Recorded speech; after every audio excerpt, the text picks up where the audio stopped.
Hi everybody, this is Buzz, and this video will be essentially Are Christians to be Pitied Part 2. And the reasons why we would be pitied is if the resurrection isn't true. The entire Christian faith boils down to, was the resurrection of Jesus real or not, or was it a myth? So this will be the first video where I go through some of the evidences and reasonings towards believing that it is true. So the first line of reasoning I'm going to go ahead and pursue is the reasoning of, would you die for a lie? Or you wouldn't die for a lie. That is something I remember reading from a book by Josh McDowell called More Than a Carpenter a long time ago. And that's a pretty persuasive argument. And the argument goes like this. The apostles and disciples, they proclaim that Jesus rose from the dead. Okay, they'd be the ones to know if he did or didn't. Now, the argument would go that of those who would not believe them, that they are saying that he rose from the dead. He really didn't rise from the dead, and they did it so that they could gain power, money, fame, get all the ladies, that type of thing. So that would be their motivation for saying he rose from the dead. So follow us, bow to us, and start the new Christian movement. Okay, but if he didn't rise from the dead, then they would have known that he didn't. They were making it up. Boy, my phone sounds good. I don't know. But so the question is, would you be willing to die for the lie? And here's why we want to ask that question. Because ultimately, what the apostles ended up receiving as a result of spreading this fantastic tale was death. They all got martyred except for John, who spent the rest of his life exiled on the island of, I think it was called Patmos. But the rest of them got tortured to death, essentially. And the other earlier people who said they saw Jesus, after his resurrection, saw him. They too, same thing. Christians, to be a Christian in those days when it first happened, was essentially a death sentence. Okay, if you proclaim to be Christ in, first century Palestine, you do so knowing that your days are going to be numbered. Okay, you better really believe this stuff. So the apostles would have been willing to die for a lie if they didn't know it was a lie. So if for some reason, they believed that he rose from the dead, but it was a lie, they'd be willing to die for that because they wouldn't have known any difference.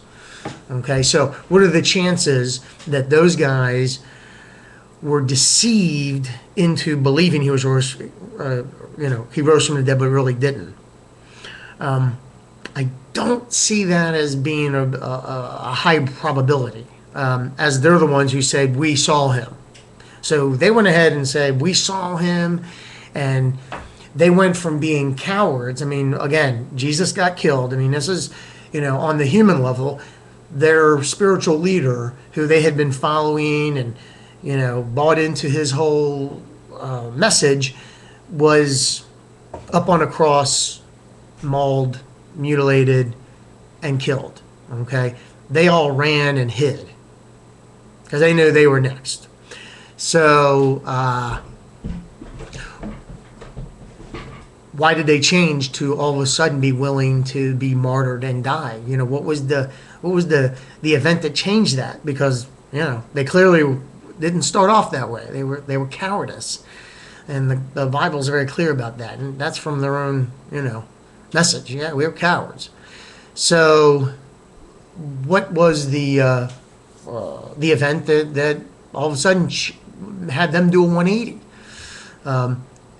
It would really have to be they really believe they saw him. Okay, so we'll have to, them being somehow deceived, it just doesn't really fit with the facts of everything.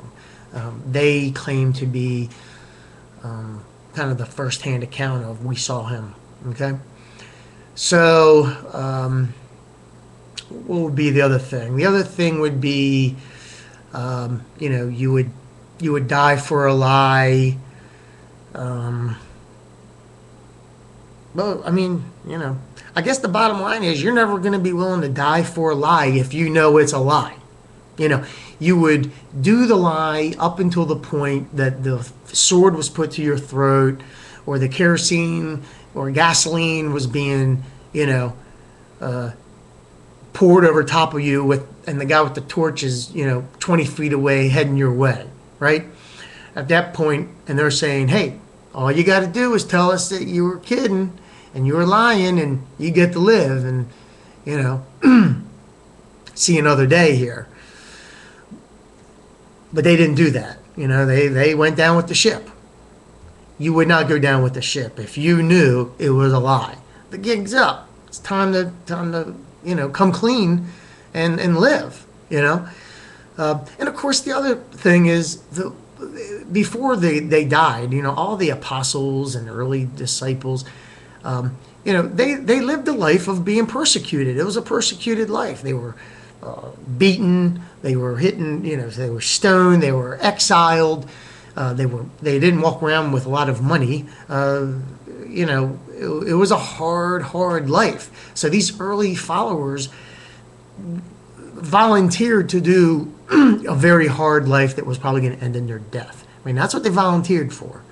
And they wouldn't have done it if they didn't, really have reason to believe it. So 7 minutes have gone by. I'm just going to end it right there. Logically, you're not going to die for a lie if you know it's a lie. And those guys would not have started a lie and carried it out to their torturous deaths. So let me know what you think about that. There's a lot more to be said about this, but you guys have better things to do than listen to me for, any longer. So peace out. Look forward to hearing what you have to say about it. Bye-bye now.